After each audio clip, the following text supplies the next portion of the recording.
नमस्कार, स्वागत है आप सभी का एक बार फिर से मैथ स्टडी 24 में। दोस्तों, आज मैं आपको भाज्यता के नियम पढ़ाऊंगा।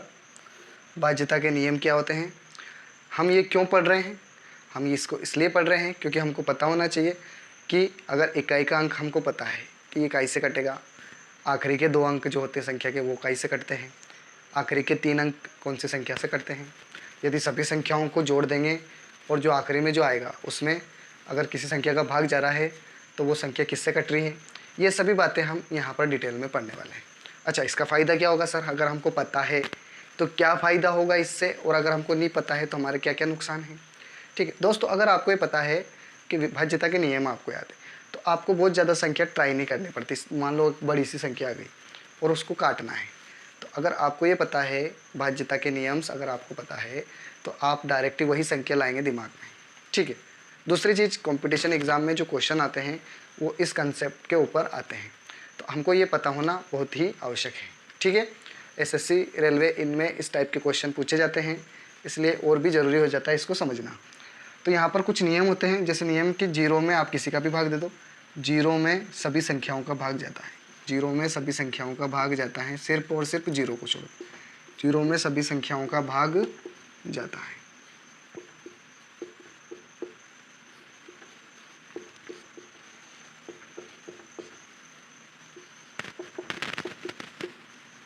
जीरो को छोड़कर, किसको छोड़कर, 0 को छोड़कर। क्या मतलब है इसका, 0 में आप किसी भी संख्या का भाग दे लो, चाहे 1 का 2, 2 का 2, 5 का 2, 10 का 2, 50 का 2, किसी का भी भाग दो आप, हाँ उत्तर हमेशा क्या आएगा, 0 ही आएगा। लेकिन आप 0 में 0 का भाग नहीं दे सकते। 0 में 0 का भाग क्यों नहीं दे सकते, क्योंकि 0 में आप किसका गुणा करोगे कि 0 आ जाएगा। ठीक है। 0 में आप किसका गुणा करोगे कि 0, जैसे यहाँ पर मैंने 10 में 0 का गुणा किया तो कितना आ जाएगा, 0। हमने यहाँ पर 10 में किसका गुणा किया, 0 का गुणा किया तो 0 आ जाएगा। लेकिन यहाँ पर हमको एक भी संख्या ऐसी नहीं मिलेगी, एक भी संख्या हमको ऐसी नहीं मिलेगी कि वो यहाँ पर 0 आ जाएगा। तो ये यहाँ पर ये क्या हो जाएगा, अपरिभाषित। क्या हो जाएगा इसका मतलब, इन्फिनिटी। और अपरिभाषित क्या बोलते हैं इसको, अपरिभाषित भी बोलते हैं। आगे बढ़ते हैं। 1 में किसी का भी भाग नहीं जाता है, 1 में किसी भी संख्या का भाग नहीं जाता है, किसी भी संख्या का भाग नहीं जाता है।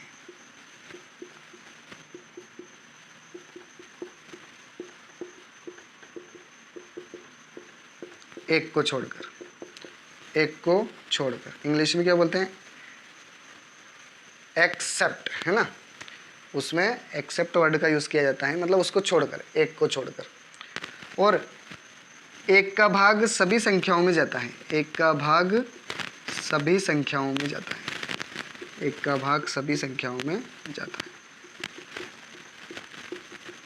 ये आपको पता होना चाहिए भैया। एक में तो किसी भी संख्या का भाग नहीं जाता है, लेकिन 1 का भाग सभी संख्याओं में जाता है। ठीक है, आगे बढ़ते हैं। इतनी बात क्लियर। इसका स्क्रीनशॉट ले लो अगर आप नोट कर रहे हो तो। ठीक है, चलो अब आगे बढ़ते हैं। ये तो मैंने कुछ 2 बातें थी आपको समझा दी, अब असली मुद्दे की बात शुरू होगी। अगर मान लो कोई संख्या है, उसमें इकाई का अंक अगर 2 से कट रहा है, इकाई का अंक अगर 2 से कट रहा है तो वो संख्या 2 से विभाजित होगी।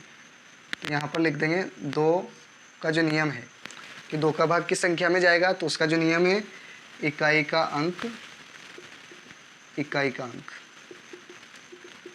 2 से कटेगा। डायरेक्ट लिख दिया मैंने, मतलब कि अगर इकाई का अंक जो है वो अगर 2 से कट रहा है तो वो संख्या पूरी की पूरी संख्या का इससे भाग जाएगा, उसमें 2 का भाग जाएगा। ठीक है। जैसे 2 की घात कितना होता है, 2 की घात 2 4 होता है, 2 की घात 2 कितना होता है, 4। तो इसका मतलब क्या हो गया, 2 की घात 2 मतलब 4। ठीक है। तो आखिरी के जो 2 अंक है, आखिरी के जो 2 अंक है, आखिरी के 2 अंक 4 से विभाजित होंगे, 4 से विभाजित होंगे तो पूरी संख्या कैसे विभाजित हो जाएगी, 4 से। पूरी संख्या 4 से विभाजित होगी, 4 से विभाजित होगी। 4 से कब विभाजित होगी संख्या? आखिरी के 2 अंक अगर 4 से विभाजित होंगे तो। आखिरी के 2 अंक अगर 4 से विभाजित हो रहे हैं तो संख्या पूरी काई से विभाजित हो जाएगी? 4 से। जैसे मानना कि मैंने यहाँ पर लिखा 524, कितना लिखा है यहाँ पर? 524। कितना लिखा? 524 उदाहरण के लिए। तो यहाँ पर मैंने किसको देखा? 524 को देखा, मैंने सिर्फ आखिरी के 2 अंक को देखा। किसको देखा मैंने? आखिरी के 2 अंक को। आखिरी के 2 अंक में कितना है? 24 है, ठीक है। तो अगर ये 24 अगर 4 से कट रहा है, किससे कट रहा है? आखिरी के 2 अंक 4 से विभाजित होंगे तो 4 छंग 24, मतलब पूरा पूरा भाग चला गया आखिरी के 2 अंक में 4 का। तो इसका मतलब ये हुआ कि 524 में 4 का भाग जाएगा। 4 एकम 4, 1 बचा 4 3 12 और 4 एकम 4। बात समझ में आ गई होगी। एक एग्जाम्पल और ले लेते हैं। यहाँ पर मैंने एग्जाम्पल लिया 720। अब 4 से भाग, अब आखिरी के 2 अंक कितने हैं? 20। आखिरी के 2 अंक कितने हैं? 20 है, ठीक है। तो इसमें 4 का भाग जा रहा है, 4 5 20। तो हमको पता चल गया कि ये जो पूरी संख्या है ये 4 से विभाजित होगी, क्योंकि आखिरी के 2 अंक में 4 का भाग जा रहा है। और हमने यही तो लिखा, आखिरी के 2 अंक 4 से विभाजित होंगे तो पूरी संख्या 4 से विभाजित होगी, ठीक है। तो यहाँ पर हम 720 को भाग दे के देख लेते हैं 4 से। 4 एकम 4, 3 बचा 4 8 32 और ये 0। बात समझ में आ गई। इकाई का अंक 2 से कटेगा। 2 की जब हमने बात करी थी तो इकाई का अंक, जैसे मान लो यहाँ पर मैंने लिखा 148। अब यहाँ पर इकाई का अंक 2 से कट रहा है, 2 चौक 8। तो इसका मतलब कि ये पूरी संख्या कैसे कटेगी? 2 से कटेगी। 148 में 2 का भाग दिया तो 2 7 14, 2 3 6 8, ये 1 8 ले लो। यहाँ पे इकाई का अंक 2 से कट रहा है, 2 चौक 8। तो इसका मतलब ये पूरी संख्या कैसे कटेगी? ये पूरी संख्या कटेगी 2 से। 2 एकम 2, 2 एकम 2, 2 8 16, भाग नहीं जाएगा 0, 2 9 18। अब तो बात क्लियर हो गई कि मैं क्या बोल रहा हूँ, ठीक है। आगे बढ़ते हैं। ये तो हो गया 2 का और 4 का। अब आगे बढ़ते हैं। 2 की घात 3 कितना होता है? 2 की घात 3, 2 की घात 3 होता है 8। 2 की घात 3 कितना होता है? 8। तो अगर ध्यान देना, आखिरी के 3 अंक, यदि आखिरी के 3 अंक, यदि किसी संख्या के यदि किसी संख्या के आखिरी के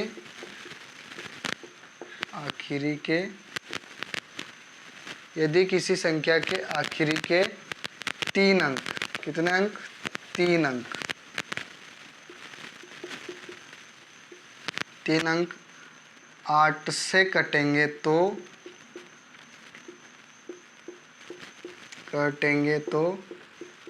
पूरी संख्या 8 से विभाजित होगी। पूरी संख्या 8 से विभाजित होगी।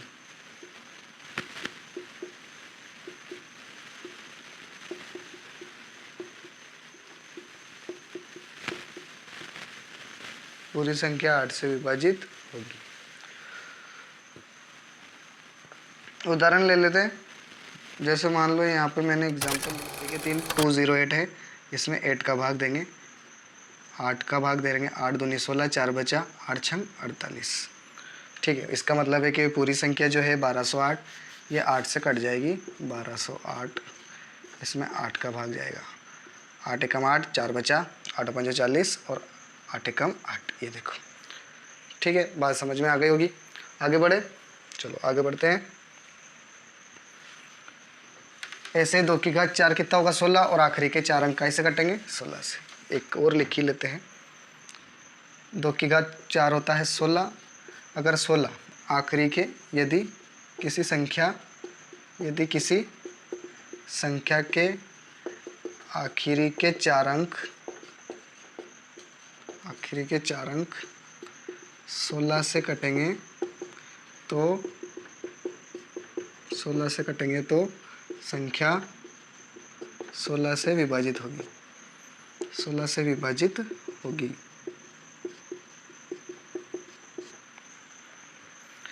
अब यहाँ पर ये आपको समझ में आ गया। अब 2 की अपन ने सीरीज ली थी, 2 की घात 1, 2 की घात 2, 2 की घात 3, 2 की घात। अब आते हैं आप 5 ले लो। क्या ले लो? 5। अभी 3 छूटा हुआ है अपना, वो बताऊंगा मैं, पहले 5 ले लो। यदि इकाई का अंक 5 है, यदि इकाई का अंक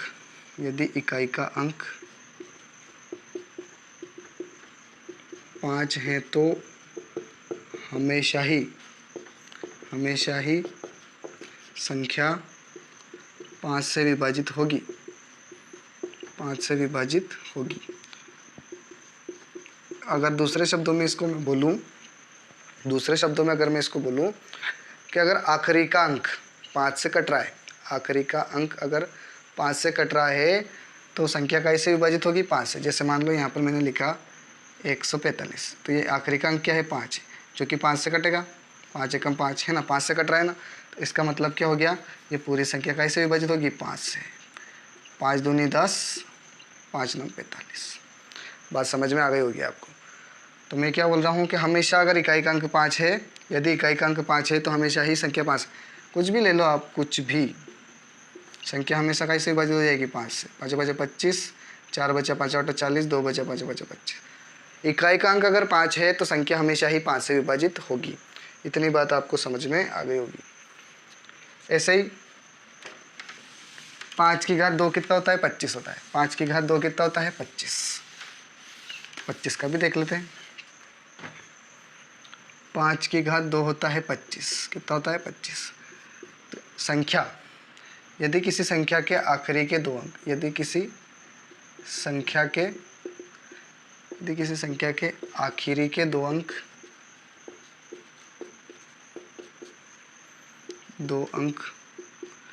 25 से विभाजित हो रहे हैं। कैसे? 25 से विभाजित हो रहे हैं, तो पूरी संख्या कैसे कटेगी? पूरी संख्या 25 से कटेगी। पूरी संख्या 25 से विभाजित होगी।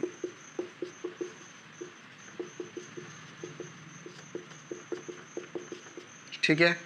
जैसे यहाँ पर मैंने लिखा 725, तो आखिरी के 2 अंक 25 से कट रहे हैं ना, 25 एकम 25, 25 एकम 25। इसका मतलब क्या हो जाएगा? 725 जो है 25 से विभाजित हो रहा है पूरी तरीके से। 25 या 75 ज़्यादा हो जाएगा। 25 दूनी 50, कितना बचा? 22, 25 नवा 225। बात समझ में आ गई होगी आपको। चलो आगे बढ़ते हैं। ऐसे ही 5 की घात 3 कितना होता है? 125। आखिरी के 3 अंक अगर 125 से कट रहे हैं तो संख्या कैसे कटेगी? 125। अब अपन चलते हैं 3। संख्या 3 से कब विभाजित होगी? यदि संख्या के अंकों का सम या योग, यदि संख्या के अंकों का सम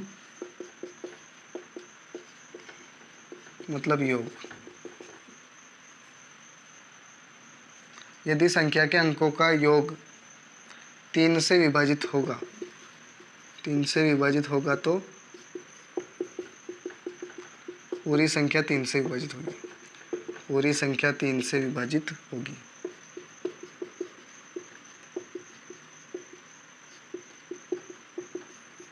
जैसे मान लो यहाँ पर लिखा है हमने 18, तो ये तो छोटी संख्या ली मैंने। तो देखो 8 और 1 9, इनका सम करेंगे मतलब योग करेंगे अंकों का। तो 8 और 1 कितना होता है? 9, और 9 में 3 का भाग जाता है, 3 तिया 9। जैसे यहाँ पर मैंने लिया 81।